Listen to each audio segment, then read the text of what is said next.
La boîte à merveilles, par Ahmed Sefrioui. Chapitre 6. On accédait à la salle d'école par 4 marches. Le Moussid, longue pièce quelque peu rustique, comportait une vaste soupente. Le maître installa là-haut 2 jarres en poterie vernissée, pour recueillir l'huile d'olive que les élèves apportaient par bouteille et par bol. Les grands en avaient la responsabilité. Pour l'achat des nattes neuves, chacun y contribua selon ses moyens. Le père d'un élève exerçait le métier de chauffournier. Il fit don à l'école d'une charge d'âne de chaux. Le lundi, 8 jours avant la fête de l'Achoura, les vieilles nattes furent remisées dans la soupente. Le maître forma des équipes, et en nomma les chefs. On emprunta des seaux et des balayettes de dôme. Le travail commença.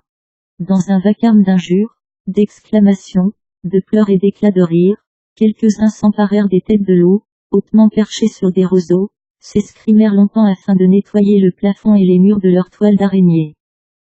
2 seaux énormes de lait de chaux furent préparés. Une dizaine d'élèves, armés de balayettes, entreprirent de badigeonner les murs. Ils maniaient hardiment leurs balais, éclaboussaient au passage des enfants qui piaillaient. Ils recevaient dans les yeux la chaux vive, se mettaient à hurler, abandonnant leur besogne. D'autres les remplaçaient, pleins d'ardeur. Des disputes éclataient. Tout le monde criait à la fois. Parfois, au-dessus de cette marée, grondait la voix du maître. Le bruit cessait une seconde, puis reprenait, plus exaspéré, plus aigu. Je réussis à m'emparer d'une balayette, je la plongeai dans le lait de chaux, et, tout heureux, je fonçai sur le mur pour montrer à toutes ces larves comme on badigeonnait sérieusement. Je me heurtai à un rempart de bras roses, de bouches ouvertes, d'yeux exorbités de fureur. Des mains s'agrippèrent à ma balayette. Je résistais de toutes mes forces, mais la lutte s'avérait inégale. Je lâchai le précieux instrument, et me trouvai assis dans une flaque d'eau qui me gelait le derrière. Je ne songeais pas à pleurer, je me relevai, décidé à reprendre mon bien. Je me jetai dans la mêlée, mais la voix du maître domina le tumulte. Nous nous arrêtâmes, frémissant de colère. Étendant en nos bras une main, les doigts écartés, nous nous mîmes tous à expliquer l'objet du malentendu, nous demandions tous justice, la voix de chacun de nous essayait de dominer celle des autres. Le maître nous imposa silence, nous releva de nos fonctions, et, voyant nos mines dépitées, nous conseilla d'attendre qu'il eût besoin de nous. Nous attendîmes dans un coin. Le féquilleux décréta que seuls les grands étaient admis à passer les murs au lait de chaux. Nous attendîmes jusqu'au soir que le maître nous chargea de rendre le moindre service. Il n'en fut rien. Les murs étaient blanchis. Le lendemain, des équipes furent de nouveau constituées, chaque groupe avait sa spécialité. Je devins un personnage important. Je fus nommé chef des frotteurs. On procéda au lavage du sol. Une vingtaine d'élèves, chargés d'énormes seaux, faisaient la corvée d'eau. Ils allaient la chercher à la fontaine d'une zaouïa située à 50 pas de notre école. Le sol fut inondé. Je pris très au sérieux mon travail, et pour donner l'exemple, je maniai avec énergie ma balayette. J'en avais mal aux reins. De temps à autre, je me redressais, tout rouge. Les muscles des bras me faisaient mal. Au repos, je les sentais trembler. Dans l'eau jusqu'aux chevilles, pieds nus, bousculé par celui-ci, insulté par celui-là, j'étais heureux. Adieu les leçons, les récitations collectives, les planchettes rigides, rébarbatives, inhumaines. Frottant le sol en terre battue, incrusté de poussière et de crasse, orné d'énormes étoiles de chaux, qui résistaient à notre brossage énergique. Aïe! Tu m'as donné un coup de coude dans l'œil. Fais attention. Tu m'as mouillé jusqu'à la ceinture. Regarde Brice, il est tombé dans le seau. Ah! Ah! Il va se noyer. Il va se noyer. Frotter, paresseux. Paresseux toi-même, notre coin est plus propre que le tien. Avec des chiffons de jute, nous essuyâmes partout.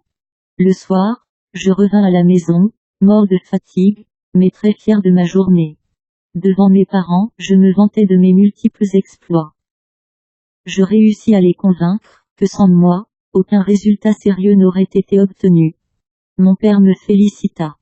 Il dit à ma mère que je devenais vraiment un homme. Je me mis au lit.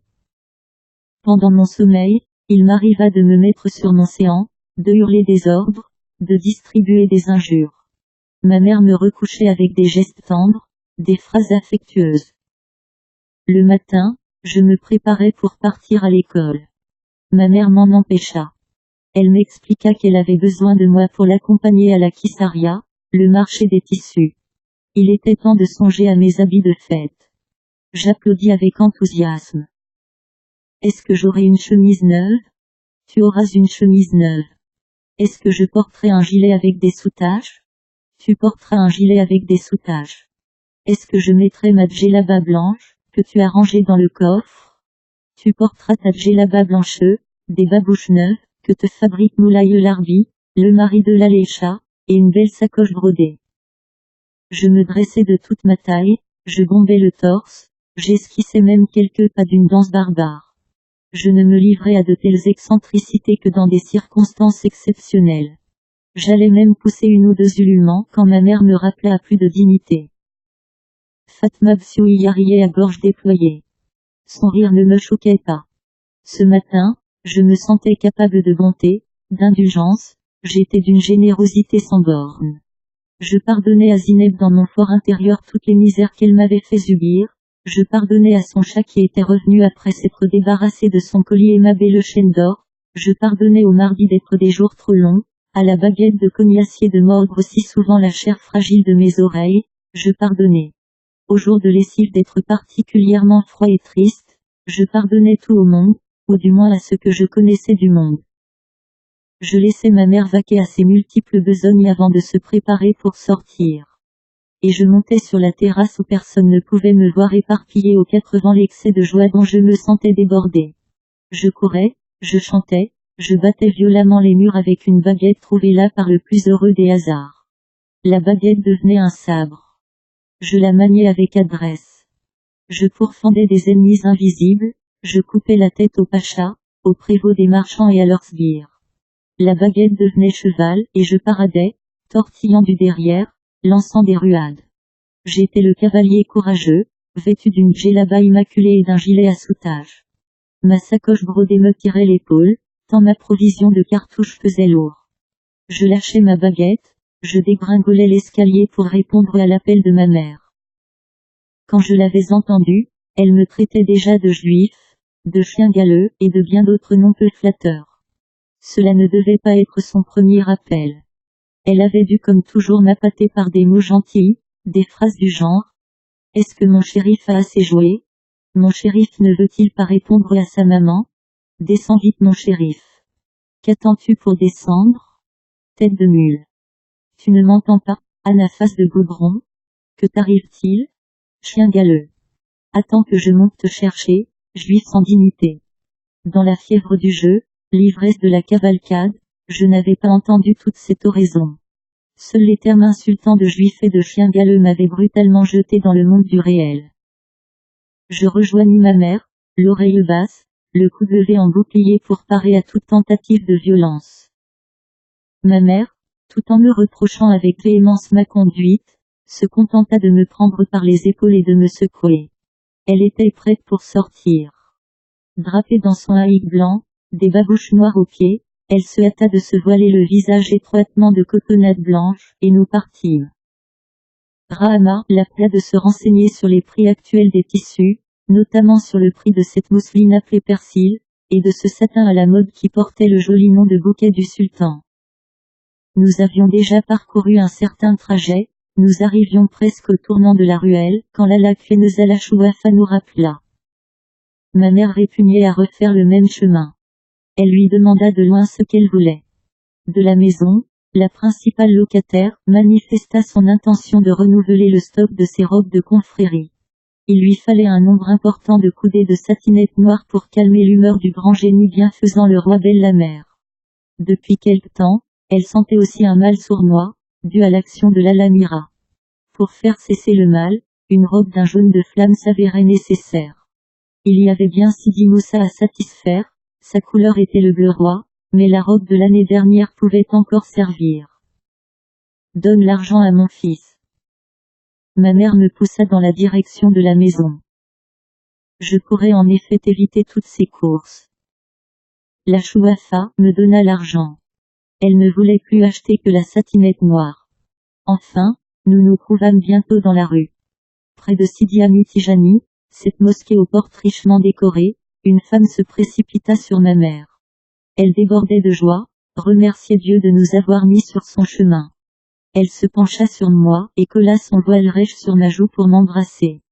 C'était une voisine de l'Alaïcha, l'amie de ma mère. Les deux femmes s'appuyèrent au mur de la mosquée et entamèrent une longue conversation sur l'affaire Moulay Larbi qui grâce au dévouement de l'Alaïcha s'était si heureusement terminée. Moulay Larbi méritait d'ailleurs un tel sacrifice. Dès que son atelier serait prospère, il ne manquerait pas de racheter à sa femme, bijoux, meubles, et couvertures. Il n'était pas homme à oublier les services rendus. Toutefois, avant de nous quitter, la voisine ajouta cette phrase perfide. Mais qui peut se fier aux hommes? J'ai été mariée 3 fois. Chaque fois, mon époux ne songeait qu'à me dépouiller du peu de biens que je possédais. Espérons que l'Alaïcha n'est pas tombée sur un ingrat et un odieux simulateur. Ma mère dit sentencieusement. Dieu seul est juge. Nous abandonnâmes la voisine bavarde. Les quartiers commerçants avaient un air de fête. Une foule de citadins et de campagnards se pressait dans la rue des épiciers, la place des notaires, le marché des fruits secs. Des âniers poussaient des bêtes chétives lourdement chargées de sacs de sucre, de caisses de bougies, de ballots de cotonnade, de vaisselle de faïence et de bain-blotterie. Il se formait à chaque carrefour, un embouteillage compliqué. Nous finissions toujours par nous faufiler à travers les groupes de badauds. Pour circuler plus aisément, j'avais enlevé mes babouches. Je les mis dans mon capuchon. À chaque pas, ma mère me recommandait d'y faire très attention. Je pouvais les perdre dans la bousculade, ou me les faire voler. Je la rassurais. Je les sentais battre légèrement mon dos. J'aperçus les premières boutiques de tissus. On les reconnaissait de loin. Les marchands, pour attirer les chalands, accrochaient à leurs auvents des banderoles de soie, des tricots de couleurs fanées, des mouchoirs brodés au point plat. La Kizaran, rendez-vous de toutes les élégantes de la ville, me parut contenir les fabuleux trésors de Soleiman, fils de David. Des caftans de drap amarante, des gilets précieusement ornementés de passementeries et de boutons de soie, des djellabas en voile de laine, des burnous somptueux voisinés avec des tuiles irisées comme des toiles d'araignée sous la rosée, des taffetas, des satins moirés et des cretonnes aux couleurs sauvages. Le gazouillis des femmes prêtait à ce lieu je ne sais quelle atmosphère d'intimité. Les marchands ne ressemblaient pas à ceux des autres souks. La plupart étaient des jeunes gens, beaux de visage, très soignés dans leur mise, courtois dans leur langage. Ils ne se mettaient jamais en colère, faisaient montre d'une patience sans limite, se dérangeaient pour montrer à une cliente une étoffe posée sur le plus haut rayon, dépliaient la pièce, la repliaient pour la remettre à sa place, la cliente ayant déniché sous une pile de soierie une étoffe qui lui plaisait mieux. Nous fîmes 5 ou 6 boutiques avant d'acheter 3 coudées de cotonnade blanche. Elle devait servir à me faire confectionner une chemise. C'était de la cotonnade de bonne qualité, la qualité poisson. Ma mère ne voulait pas d'autre marque. Le marchand nous montra, imprimé en bleu sur une assez grande longueur de la pièce, un poisson avec toutes ses écailles. Le cérémonial du marchandage dura beaucoup moins que lorsqu'il fallut payer le gilet rouge à soutache. Nous nous arrêtâmes devant une dizaine de magasins. Les marchands s'empressaient de nous montrer des piles de gilets de ma taille. Toutes les nuances du rouge défilaient sous nos yeux, aucune ne correspondait au ton que désirait ma mère. Finalement, elle fixa son choix sur un gilet cerise abondamment orné de serpentins et de fleurons en passementerie, légèrement plus foncé que le tissu. Elle m'enleva la djellaba, m'essaya le gilet, me le boutonna jusqu'au cou, s'éloigna pour se rendre compte de l'effet, me fit signe de tourner à droite, puis de tourner à gauche, mit un temps infini à le déboutonner, en fit une boule qu'elle fourra brutalement entre les mains du marchand. Le boutiquier s'informa. Cet article te plaît-il? C'est le prix qui en décidera, répondit ma mère. Alors, je prépare le paquet. Aux clients sérieux, je consens toujours un rabais. Ce gilet vendu couramment 5 réaux, je te le laisse pour 4 réaux seulement. Coupons court à toute discussion, je t'en offre 2 réaux. Tu ne m'en offres pas le prix de revient, j'en fais le serment. Je ne le céderai pas à ce prix. Devrais-je mendier ce soir pour nourrir mes enfants? Le marchand avait fini de plier le gilet soigneusement, et cherchait un papier pour faire le paquet. Écoute, dit ma mère, je suis mère de famille, je m'occupe de ma maison, je n'ai guère le temps de marchander. Voudrais-tu me laisser ce gilet à 2 réaux, un quart? Je fais ce sacrifice pour mon fils, qui aimerait tellement porter ce vêtement, le jour de l'Achoura. Ce garçon me plaît. Je ferai un effort en sa faveur, donne-moi 3 réaux et demi. Le marchand tendit la main. Il s'attendait à recevoir l'argent. Ma mère lui tourna le dos, me prit par le poignet et m'entraîna quelques pas. Viens, me dit-elle, les gilets ne manquent pas à la Kissaria. Nous trouverons bien un boutiquier sérieux qui sache parler raisonnablement. Le marchand se mit à nous rappeler d'un ton pressant. Reviens Lala. Reviens donc. Le gilet plaît à cet enfant. Je te l'abandonnerai plutôt que de le priver du plaisir de le porter. Certes, les gilets ne manquent pas dans les boutiques de la Kissaria, mais pourras-tu vraiment en trouver de cette qualité? Admire avec quel soin ont été faites toutes les coutures. Regarde l'exécution des boutons. Prends ce gilet, paie-moi le prix que tu estimes raisonnable.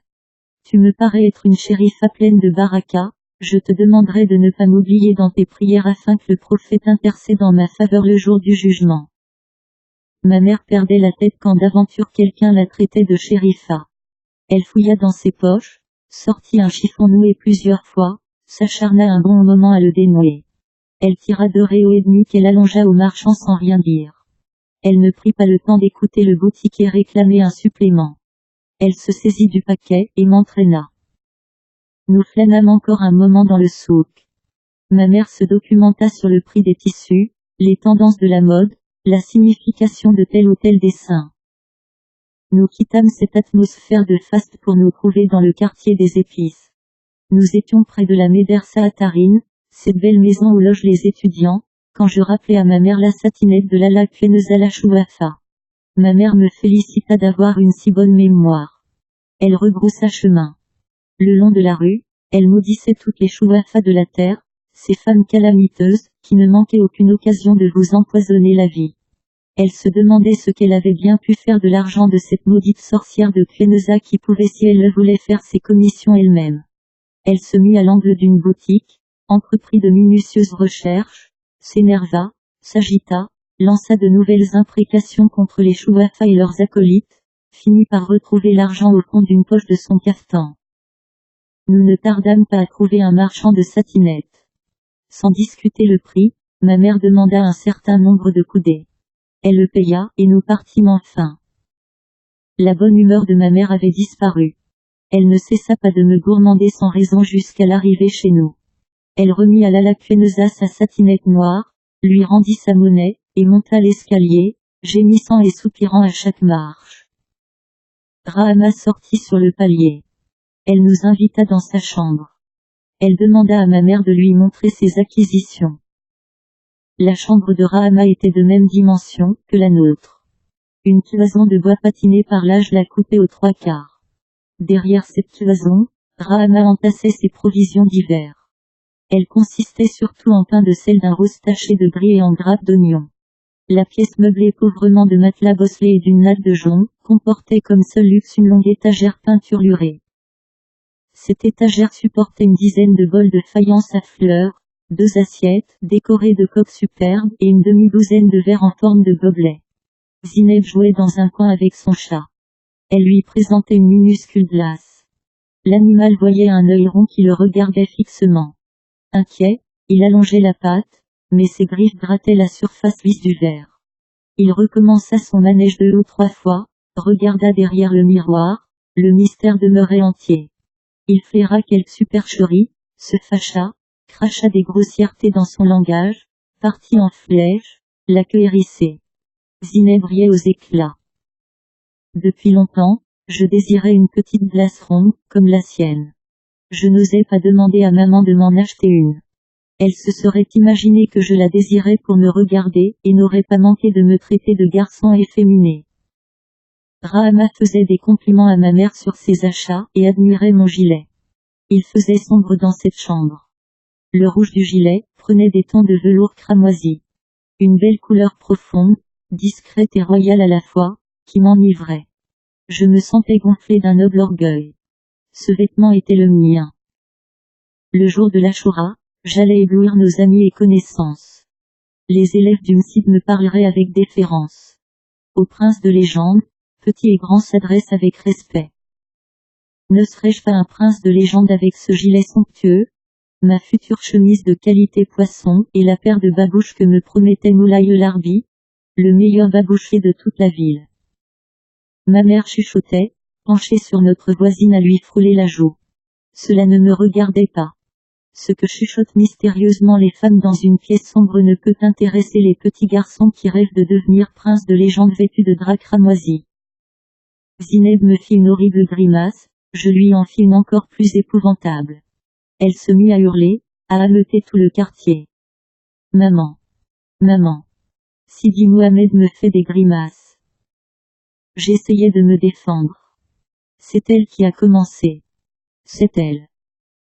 Personne ne me croyait. J'éclatais en sanglots. Furieuse, ma mère me saisit brutalement par le bras, et m'entraîna jusqu'à notre chambre. Elle se plaignait à haute voix de son mauvais destin, de la cruauté du sort, de la vie d'enfer qu'elle menait à cause de moi. Je me demandais avec sincérité ce que je faisais de méchant pour la rendre si malheureuse. Elle m'abandonna dans un coin, me laissa renifler tout à mon aise, le cœur gros, les lèvres boudeuses, et s'enferma dans sa cuisine. J'eus faim à force de pleurer silencieusement. D'ailleurs, l'heure du déjeuner était depuis longtemps passée. Je me mis sur le dos et entrepris de composer un menu fastueux pour le jour où, prince reconnu et aimé, j'aurais à recevoir des personnes de mon rang. Je réfléchis un moment, et me dis. Les princes mangent très bien chez eux. Je ne les inviterai pas. Mes hôtes seront tous les affamés, les mendiants, les psalmistes qui font rarement un bon repas.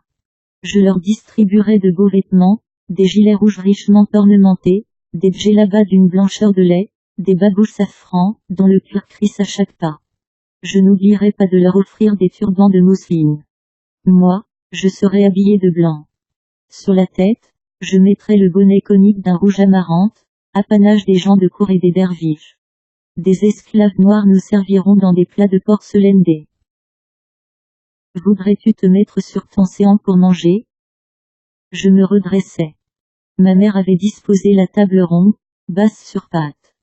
De la viande au navet. Je n'aimais pas les navets. Je pensais refuser cette pitance. Ma mère était assez malheureuse ainsi. J'aurais déclenché une nouvelle crise, je ne m'en sentis pas le courage. Je fis honneur au repas. La faim qui me dévorait transforma le goût du navet en saveur exquise. Quelqu'un sur la terrasse se mit à chanter. Des lambeaux d'une cantilène, mollement balancés par le souffle du printemps naissant, parvenaient jusqu'à nous.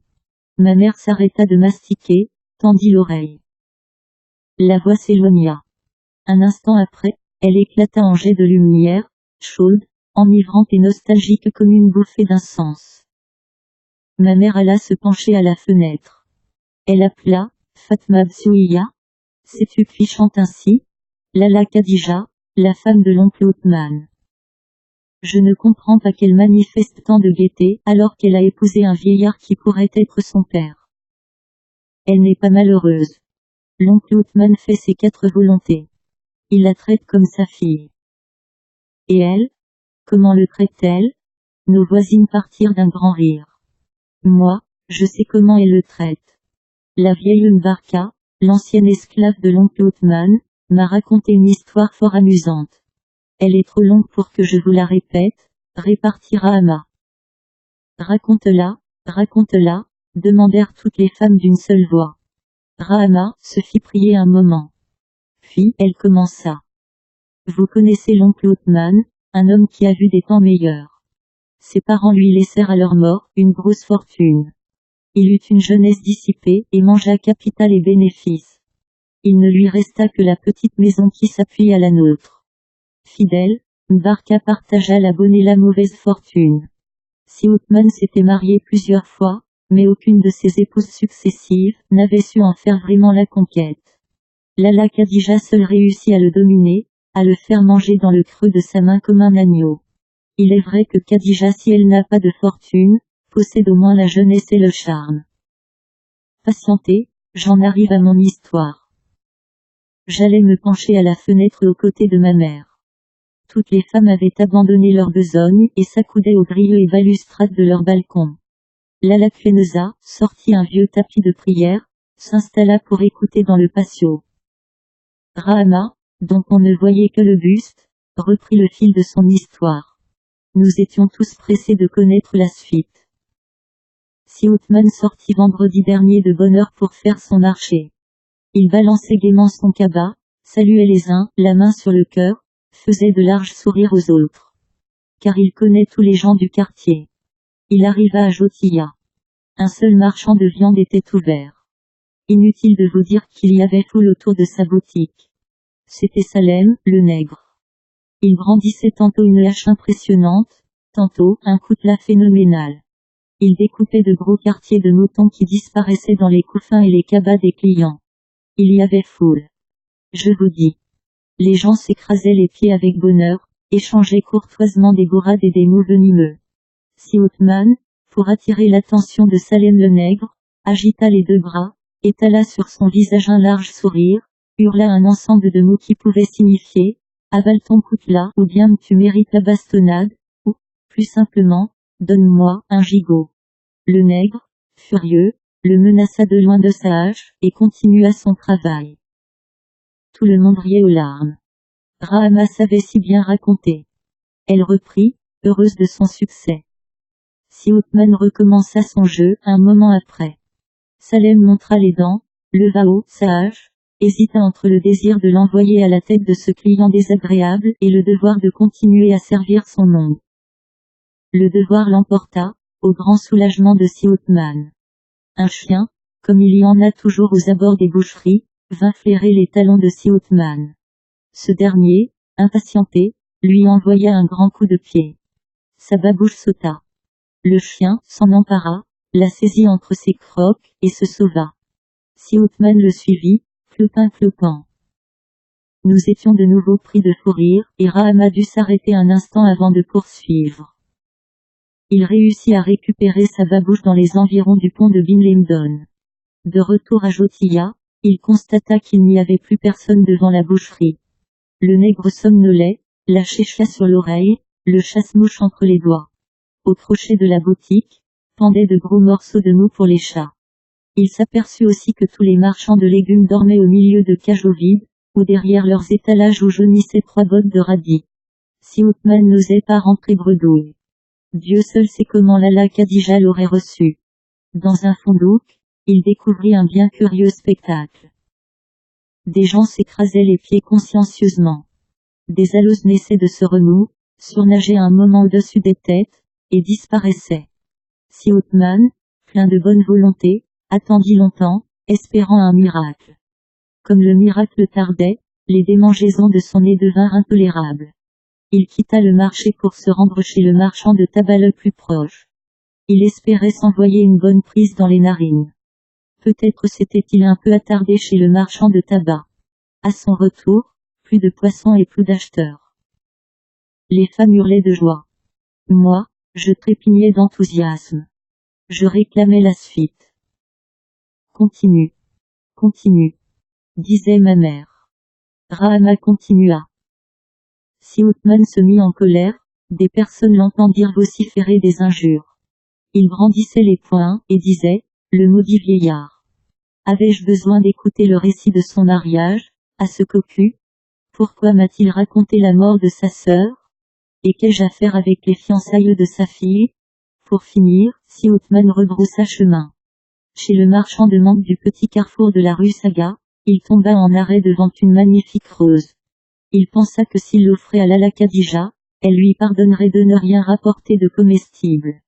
J'étais dans la rue quand il entra chez lui, fier de sa belle rose qui embaumait, et j'ai assisté de mes yeux au dénouement. Il entra, puis la porte se rouvrit presque immédiatement, la rose s'écrasa sous ses pieds, puis le turban de si Othman vint la rejoindre, suivi d'un si Othman pâle et défait. Il ramassa son couvre-chef, prit la rose, qu'il respira longuement, et, me voyant, là qui le dévisageait, il me gratifia d'un large sourire. Nous rions à nos tordres. Rahama termina ainsi.